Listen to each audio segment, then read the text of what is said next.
Selamat datang pemirsa di Sarwo Sarwi Pedalangan TVRI. Masih bersama dengan saya Farhan dan juga tentu saja Kidalang Rohmat Hadi Wijoyo. Kidalang apa kabar? Alhamdulillah mas. Sehat, seger? Seger warasan.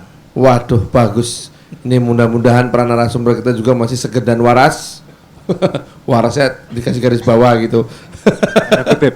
Tanda kutip lagi ya. Ada Mas Ulil Absar Abdallah. Apa kabar Mas Ulil? Baik, selamat malam. Sehat? Sehat sekali. Partai aman? Insya Allah. Wah. Pak Indria Samego apa kabar? Baik Mas Farhan. Ini salah satu cendekiawan politik yang masih galak aja. Kita perlu yang seperti itu. Perlu ya? Perlu. Betul. Soalnya gini, untuk apa ada orang galak? Kalau tanya, untuk nangani yang bandel-bandel itu loh. Nah, kemudian ada seorang jurnalis senior yang beliau ini kalau bicara itu dalam banget loh. Sedalam tulisannya. Mas Ono Sarwono, apa kabar Mas? Baik, alhamdulillah sugeng dalu. Selamat malam Mas Farhan. Selamat malam. Suaranya aja udah kayak penyiar piye gitu. Baik, Kidalang, apa kisah pewayangan yang akan diangkat pada kesempatan malam hari ini? Jadi malam ini karena ada bintang tamu dari Partai Demokrat, nah kebetulan ini. Jadi malam ini kita mengangkat perang kritik Pamukso. Nah, perang kritik Pamukso. Saya nggak ngerti siapa mengkritik siapa ini sebetulnya. Jadi ini artikel ini udah saya tulis di Media Indonesia edisi 30 Juni. Ya. Waktu saya nulis surat ini, artikel ini pas terus-terusnya antara kritik, saling berkritik ria antara Ketua Umum Partai Demokrat dengan Pak SBY sebagai pembina kan begitu. Nah, kenapa perlu kita angkat di sini sebagai kearifan lokal budaya? Juga ada orang yang sering perang itu nggak ada untungnya. Ada kisah apa ini? Nah, kisahnya itu adalah perangnya Prabu Tremboko dengan Prabu Pandu Tiwonto. Oh, aduh, Prabu Pandu itu sebenarnya gurunya sendiri Prabu Tremboko, karena adalah salah satu hal mereka bertarung kritik dulu sebetulnya perang kritik dulu. Artinya perang kritik nggak ada yang mengingatkan jadi perang beneran.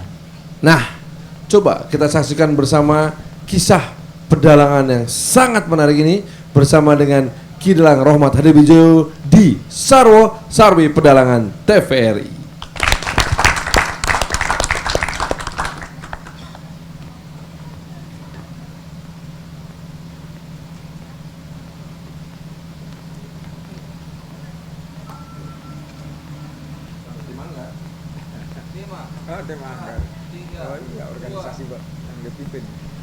Nah pemirsa, kita masih ada di Sarwo Sarwi Pedalangan TVRI.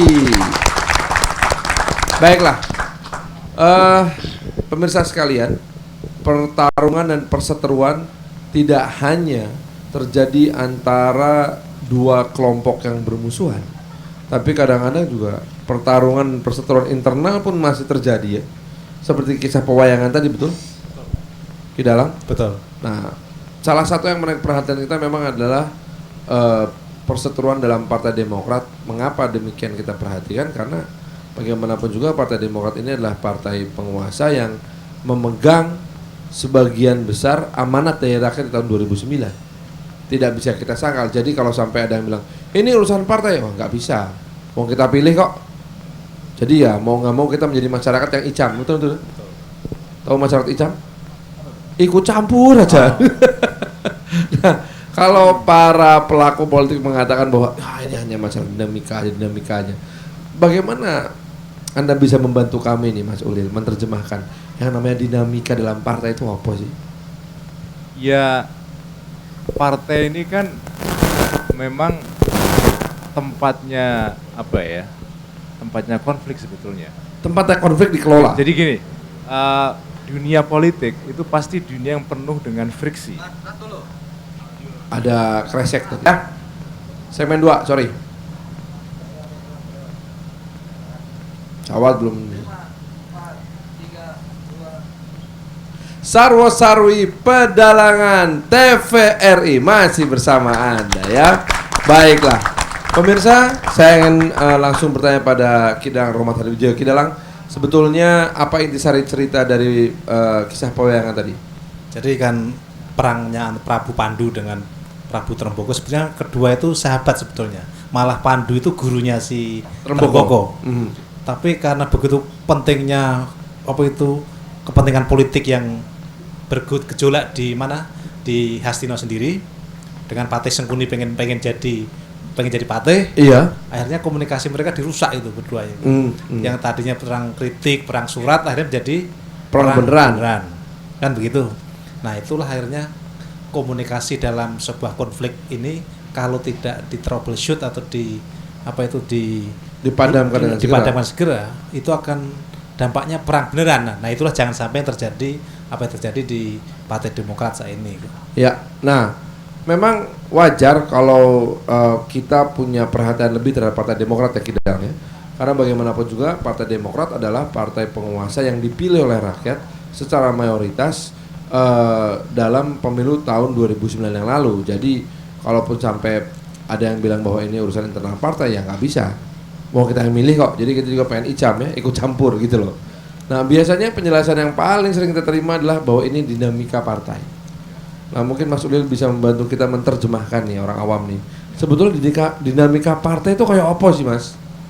Ya jadi gini, arena politik itu memang arena di mana di situ banyak terjadi konflik, friksi, persaingan kepentingan antara berbagai kelompok. Kan? Nah seninya politik kan seni mengelola konflik sebetulnya. Nah, kalau sebuah partai itu berhasil mengelola konflik dengan baik ya bagus. Tapi kalau gagal mengelola konflik ya tentu akan bermasalah partainya itu. Iya. Nah, Partai Demokrat ini partai yang masih muda. Ya baru umur 2003, 2004 ya 10 tahun lah, 9 tahun. Nah, partai ini tentu masih dalam proses untuk menjadi partai yang dewasa. Iya. Nah, friksi-friksi dalam partai itu di dalam semua partai di Indonesia ini pasti ada friksi, ada konflik, ada. Justru kalau tidak ada, menurut saya malah nggak wajar itu. Iya. Karena intinya politik itu memang di sana selalu ada persaingan kepentingan. Mungkin yang juga ini mungkin sampai 3 kali loh. Iya. Mungkin. Yang kemudian membuat kita khawatir adalah kenyataan friksi ini terjadi antara sang pemimpin nasional dengan ketua umumnya yang kita harapkan akan menjadi suksesor pemimpin nasional gitu ya. Harapannya tinggi loh. Ekspektasi kita sangat tinggi. Bagaimana nih? Ya memang tidak bisa dipungkiri bahwa memang di dalam Partai Demokrat ada komunikasi yang mungkin kurang begitu lancar antara ketua Dewan Pembina dengan ketua umumnya. Nah, tapi sejauh ini yang saya lihat di dalam partai meskipun ada komunikasi yang kurang baik, tapi sejauh ini sih hubungan antara ketua Dewan Pembina dengan ketua umumnya masih bisa dikelola dengan baik. Jangan-jangan ada Sengkuninya? Itu mungkin di mata orang luar begitu, tapi kami dari dalam melihat bahwa sebetulnya semua Arjuna konfliknya masih bisa dikelola dengan baik dan partai ini masih jalan. Masih jalan. Iyalah. Memang elektabilitas partai ini sekarang sedang mengalami masalah. Ya, itu kita akui memang. Nah, ini yang menarik ya Pak Indri ya. Pada saat bersamaan ketika kita bicara soal elektabilitas, Pak Ketua Dewan Pembina mengatakan bahwa elektabilitas bisa terganggu gitu ya. Tersirat mengatakan bahwa elektabilitas bisa terganggu karena adanya kader-kader partai yang bermasalah. Nggak bersih. Ya. Tapi Ketua Umum mengatakan Ya karena memang kinerja dari pemerintahan yang dikuasai oleh Partai Demokrat ini tidak berhasil merebut hati rakyat. Ini kan sebetulnya saling mengkritik. Nah, bagaimana kita memandang masalah ini? Apakah ini sebuah dinamika yang sehat atau jangan-jangan sebetulnya sedang ada adu kekuatan yang luar biasa ini? Ya, dalam batas-batas tertentu saya kira itu sehat saja. Sehat ya? Perbedaan persepsi tentang sesuatu yang dianggap sebagai basic value dari sebuah partai politik. Apa basic value-nya? Adalah partai yang harus cerdas, apalagi jujur. Ya. Saya kira itu nilai-nilai yang diimpikan bukan hanya oleh Partai Demokrat, tapi oleh semuanya. Nah, kebetulan diinisiasi oleh Ketua Dewan Pembina. Nah, Istilahnya ini Mas, bersih, cerdas dan santun. ya bersih, cerdas dan santun. Karena saya bukan orang dalam, jadi susah ini. Nggak apa-apa. Itu satu. Yang kedua, karena prakteknya jauh dari itu. Jadi saya sekali lagi menegaskan bahwa saya mengkritik aja gitu ya. Karena Mas Farhan bilang begitu. Jadi bersih, cerdas dan santun. Nah, ini kan bagus itu loh. Mana ada orang nggak setuju dengan itu? Cuma kan prakteknya kan berbeda. Jadi sekali lagi bahwa masing-masing mencoba untuk membangun atau mengejar nilai-nilai itu. Kebetulan dua-duanya memang menghadapi berbagai macam kritikan opini publik dari Ketua Dewan Pembina yang seharusnya sekali lagi ini kritik dari publik. Dia itu sudah jadi presiden kepala negara, mestinya lebih memikirkan persoalan negara. Yang Anas kritik itu kan, pemerintah itu harus concern, harus firm dengan tupoksinya itu. Nah, partai serahkan kepada Dewan Pimpinan Pusat Partai, karena kita lihat kecuali 2 partai yang ada Dewan Pembina, lainnya itu ketua umum yang pegang. Tetapi Demokrat tidak. Nah, ini kan lain. Jadi menurut saya Anas pun ingin menunjukkan bahwa dia punya legitimasi untuk mengendalikan itu. Tapi kebetulan dia menghadapi persoalan-persoalan hukum yang belum tentu benar, tetapi ini sudah menjadi opini publik, dan itu menimbulkan desakan agar ketua umum mundur. Ya, itulah dia. Tetapi saya harus objektif juga. Pertama ya, ada ketentuan. Mas Ulil bilang dimundurkan atau mundur itu kalau sudah tersangka. Iya. Ya kan, jadi secara hukum itu belum terpenuhi. Iya, secara hukum belum terpenuhi. Nah, kemudian yang kedua, kinerja dia menurut Anas sebagai ketua partai, dia sudah bisa melakukan konsolidasi. Masih bagus-bagus aja tuh? Bagus-bagus saja tuh kan. Jadi tidak ada konflik itu, kecuali yang membuat konflik adalah ya berita-berita dari luar itu. Itu dia, saya langsung balik ke Mas Ono. Mas Ono, kalau tadi kalimat terakhir dari Pak Indria Samego adalah berita-berita dari luar, itu kan artinya kalau partai politik mengelola konflik kepentingan, maka media ini mengelola opini dan kepentingan. Opini-opini kepentingan itu. Nah, bagaimana sebetulnya media mengelola semua ini, berita-berita dari luar, pendapat masyarakat, persepsi dan lain-lain? Ya, sebetulnya kami sebagai pers itu kan fakta aja yang ada itu ya.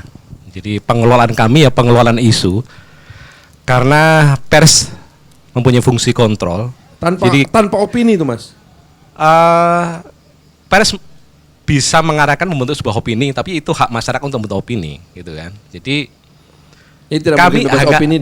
kami hanya ingin bahwa ada sesuatu persoalan serius dalam partai maupun dalam pemerintahan,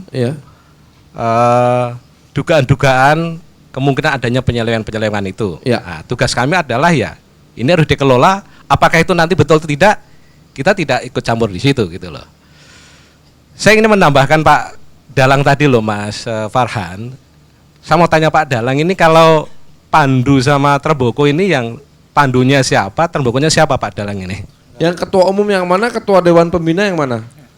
ini agak nggak bisa sama kayak kentangnya sama rata gitu kan. Nggak apple to apple ya. Nggak apple to apple. Kalau bahasa keren nggak apple to apple. Cuma ini memberikan gambaran, perlambang bahwa perlambang. Namanya juga pewayangan toh.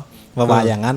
Kalau kita perang nggak ada solusi, konflik itu nggak diselesaikan dengan manajemen konflik yang bagus, jadinya seperti Pandu dengan Tremboko. Ya bisa saja pandunya Mas Anas, pandunya Pak SBY si Tremboko atau sebaliknya. Ini kan perlambang. Nanti penonton sendiri yang mengolah opini ini nanti kan begitu. Wah, ini samanya ini. Sama sebetulnya. Samanya Ya. ini.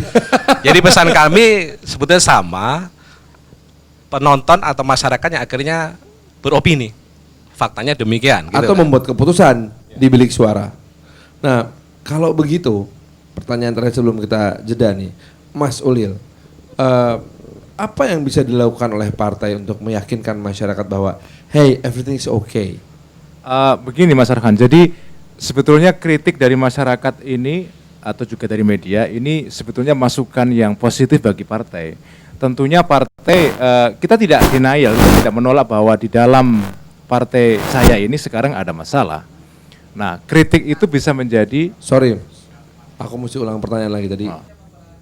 Ya, 2 menit terakhir.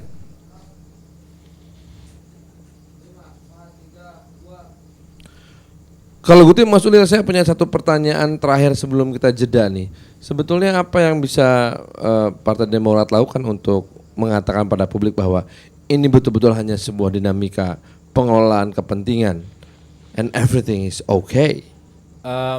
Jadi ya kita berterima kasih kepada publik, kepada media massa yang selama ini memberikan kritik masukan kepada partai itu semacam cermin ya. Cuma kita juga harus sadar bahwa sebetulnya opini yang dikeluarkan oleh media massa itu sebetulnya bukan sepenuhnya opini yang objektif.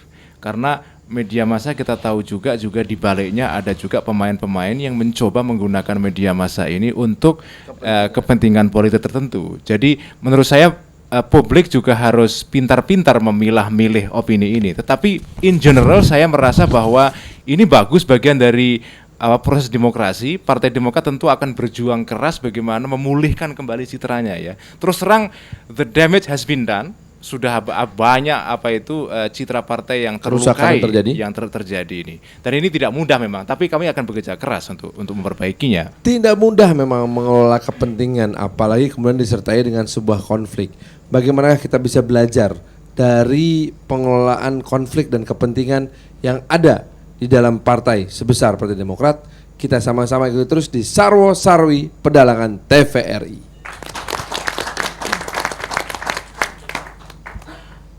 Aku mulai dari Kidalang dulu ya.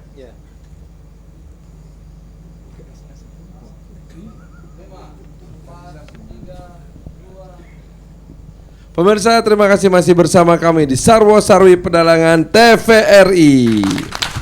Kidalang, ya Mas, mengelola konflik dan kepentingan ini menjadi salah satu hal yang menarik saat kita membahas salah satu contoh kasusnya yang terjadi di Partai Demokrat ini. Bagaimana Anda memandang masalah pengelolaan konflik dan kepentingan ini? Sebenarnya konflik itu kan diperlukan bukan hanya di politik ya, di bisnis pun saya perlu manage konflik itu. Karena apa? Output daripada sebuah konflik itu bisa membuat kalau presentasi konfliknya itu terlalu tinggi bisa membuat damage perusahaan atau bisnis. Tapi kalau konfliknya masih manageable, outputnya itu malah bisa membuat majunya sebuah perusahaan atau misi. Sama dengan di politik juga gitu. Kalau saya sebagai petinggi partai, kalau kesempatan ini saya buat konflik itu kita selesaikan dengan baik, akan memberikan marketing sendiri kepada publik. Kalau solusinya itu real, itu malah rakyat malah acungan jempol gitu loh. Nah ini kan belum ada kan bagaimana membuat resolusi konflik itu.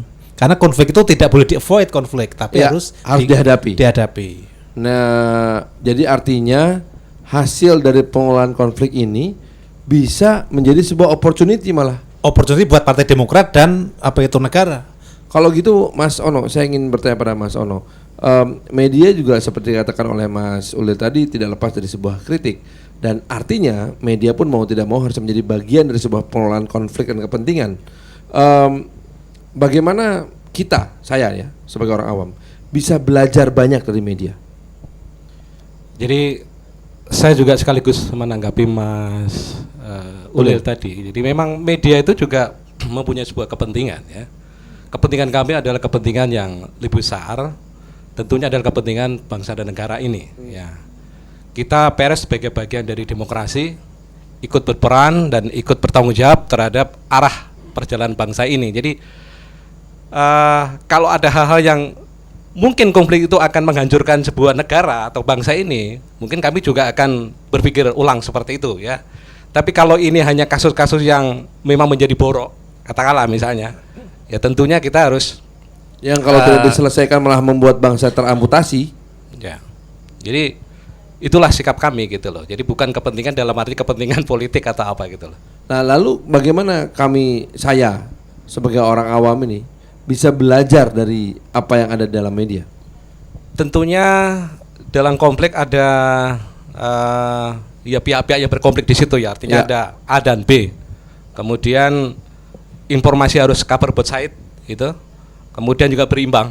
Dan tentunya juga tidak mengada-ada lah apa adanya fakta gitu. Demikian. Baik, kalau bicara soal fakta, Pak Indria Samego mungkin bisa memberikan analisis pada kita. Dari fakta-fakta yang berbicara, apa yang bisa kita pelajari di sini? Artinya, apakah kita masih punya gini loh, kita ini paling senang sama barang baru loh Mas. Tapi kita paling sedih, kok kita barang baru itu belum lagi masuk etalase, kok ya udah reject gitu loh. Udah di fake lah kalau belum reject ya kan. Nah gimana Pak? Ya, saya kira konflik, pengaruh, perebutan kepentingan dan hal-hal yang kita anggap sebagai sebetulnya politik tapi dalam bentuk yang lain itu. Ini hal yang wajar.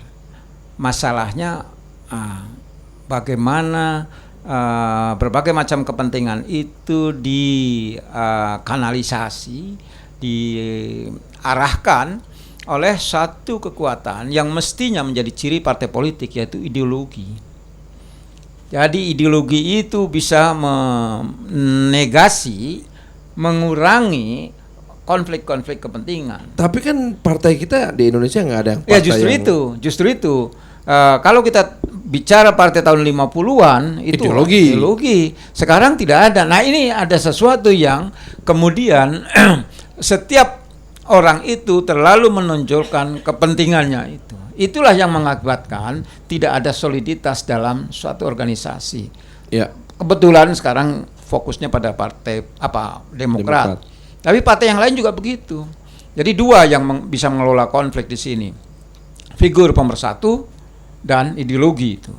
Nah, dalam mungkin di mata Ruhut, SBY itu sudah segala-galanya gitu kan. Tetapi mungkin Anas melihat kita harus mulai melakukan apa yang disebut sebagai pelembagaan partai politik. Jadi partai itu berkembang bukan karena individu, tapi karena ada kesadaran dari warga partai untuk membangun sebuah organisasi politik itu. Nah, itu diikat lewat sebuah ideologi.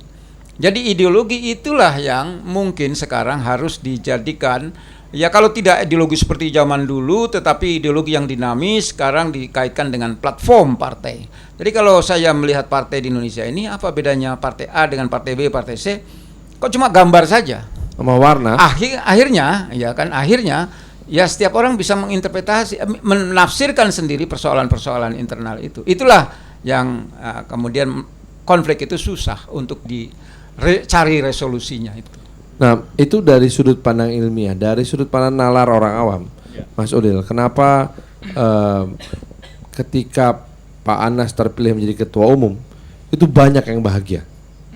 Ya. Karena waktu itu ada semburat rasa optimis bahwa suksesi kepemimpinan nasional sudah terjadi nih, sedang terjadi. Sekarang sebaliknya. Nah, memang terus terang kami sendiri dari dalam sendiri sebetulnya juga berperasaan yang sama. Kita dulu tentu punya harapan yang besar karena ada tokoh muda baru yang cemlorot ya, shining dan kemudian menjadi menjadi ketua sebuah partai yang besar, tapi tiba-tiba sekarang Mas Anas memang menghadapi badai yang besar sekali. Nah, tapi begini, kepada publik saya harus katakan bahwa apa yang dikatakan oleh media atau dilaporkan oleh media massa itu sebetulnya bukan merupakan atau belum merupakan fakta hukum. Nah, ini yang kita sayangkan bahwa kadang-kadang publik itu ketika membaca sebuah berita itu kemudian sudah langsung mempunyai judgement bahwa orang yang diberitakan di dalam koran itu dengan sendirinya tersangka. Well, guilty as charged, but we cannot help it. Ya, oke, memang kenyataannya begitu, tapi menurut saya kritik baliknya kepada publik adalah kita harus harus sadar bahwa ini belum merupakan fakta hukum. Jadi Mas Anas as of now dia tetap belum merupakan pihak yang tersangka di dalam kasus yang sekarang melibatkan dia. Ya. Oleh karena itu kita belum bisa menjadikan Mas Anas ini sebagai tertuduh gitu. Nah, cuma memang kami sadar bahwa masalah ini sudah membuat Partai Demokrat tercela citranya. Ya. Dan karena itu kawan kami misalnya Mas Ruhut mengatakan bahwa Mas Anas harus mundur sekarang karena dia sadar bahwa masyarakat itu memang punya logika sendiri. Mereka sudah menghakimi dan partai sudah terkena dampaknya. Ya. Ya, jadi di dalam partai kami sendiri juga ada perbedaan pendapat mengenai status Mas Anas ini apakah harus mundur sekarang atau nanti. Bang Ruhut mengatakan ya harus mundur sekarang. Tapi kami we are well, kita oke saja ada perbedaan pendapat di situ di dalam partai dan kita jalan saja. Kita bisa mengakomodasi pendapat yang keras seperti yang dikatakan oleh Bung Ruhut itu, ya tidak apa-apa. Media ini, Mas Ono, adalah radar untuk menangkap nalar masyarakat. Ya, kalau memang Anda bisa bersama media ini semuanya menangkap nalar masyarakat, apa sebetulnya sikap yang akan membuat masyarakat ini merasa bahwa, waduh, ini emang bener nih kayak gini nih.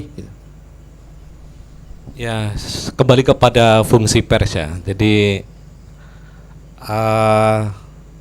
Mas Ulil bilang bahwa yang ditulis di media memang sebetulnya bukan fakta hukum ya. Ya itu memang informasi-informasi apa yang berkembang dalam penyelidikan KPK bagaimana itu yang kita beritakan ya. Omongan ketuanya apa yang kita beritakan kan gitu kan. Terus omongan dari rekan Demokrat di DPR ya apa yang kita beritakan seperti itu. Jadi kalau akhirnya masyarakat menjudge bahwa si A dari pemberitaan itu adalah salah, itu kan tentunya bukan kesalahan kami kan. Jadi memang kita itu belum fakta hukum ya. Memang Mas Anas kan belum statusnya belum, tersangkanya belum. Salah juga belum. Tapi jadi apa yang terjadi? Artinya yang salah ini masyarakat awam yang beropini. Masa mesti kita salahkan, Mas? Kami tidak menyalahkan ya, itu fakta ya.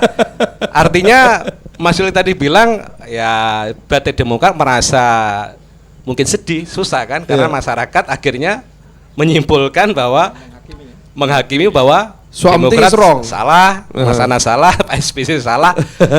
Tapi kan bukan kami yang menyalahkan gitu loh. Tapi kalau bisa kami tambahkan ya bahwa yang disebut dengan fakta-fakta yang disuguhkan di media massa itu kan angle-nya bisa beda-beda. Ada yang disebut dengan framing ya.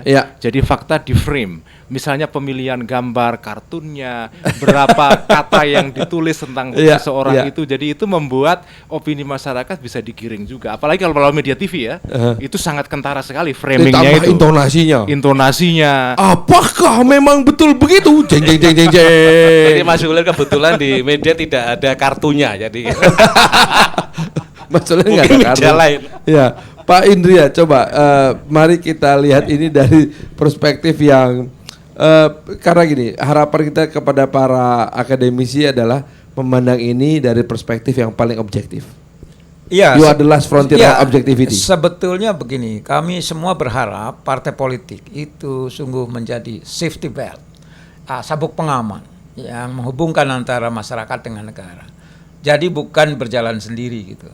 Karena kita sudah menerima hanya partai politik yang berhak ikut pemilihan umum. Kan gitu ya. Jadi kalau di masa lalu kan hanya 2 partai politik, 1 Golkar gitu. Sekarang banyak partai.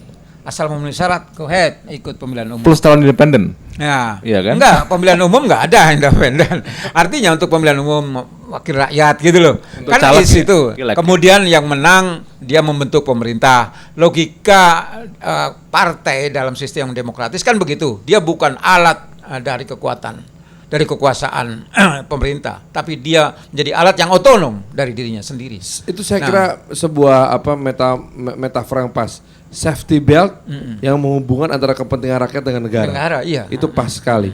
Lah artinya sekarang ini Ki Dalang, bagaimana kita bisa menikmati satu benefits ketika konflik ini dikelola, dan bagaimana sebetulnya negara dan bangsa pun bisa mendapatkan keuntungan lebih dari semua ini. Nah, yang pertama kan Demokrat tadi kan aset bangsa itu loh dia. Cuma saya mau menambahin sedikit aja karena waktunya udah habis ini. Jadi mengenai itu ada bukunya Richard Walton itu menyebutkan di dalam sebuah resolusi konflik tidak akan mendapatkan resolusi yang benar kalau informasi yang didapatkan pun belum benar. Jadi di sini kan masih simpang siur tadi. Ini masih persepsi, ini masih belum firm. Nah, ini bagaimana how can we judgment bahwa di Demokrat itu nanti bisa membuat solusi yang bagus kalau informasi yang didapat pun belum benar. Maka kita masyarakat akan teriak lagi, udah ngaku aja deh, kenapa sih gitu. Ya, tapi itulah dinamika dalam bermasyarakat ya. Terima kasih sekali Mas Ulil udah sama-sama di sini. Pak Indra, terima kasih. Mas Ono, terima kasih. Ki Dalang, terima kasih. Tos jarak jauh. Tos jarak jauh. Dan pemirsa juga terima kasih. Bicara soal perseteruan dan pertarungan, daripada kita capek-capek ngeliat perseteruan pertarungan politik, mendingan kita melihat pertarungan antar bangsa di Olimpiade 2012 di London ya. Ki Dalang akan memimpin langsung tim Anggar Indonesia merebut medali, dan TVRI akan menayangkan semua event-event penting di Olimpiade 2012 langsung dari London. Siapa tahu di sana ada wayang kulit juga ya. Oke, sampai jumpa. Wassalamualaikum warahmatullahi wabarakatuh.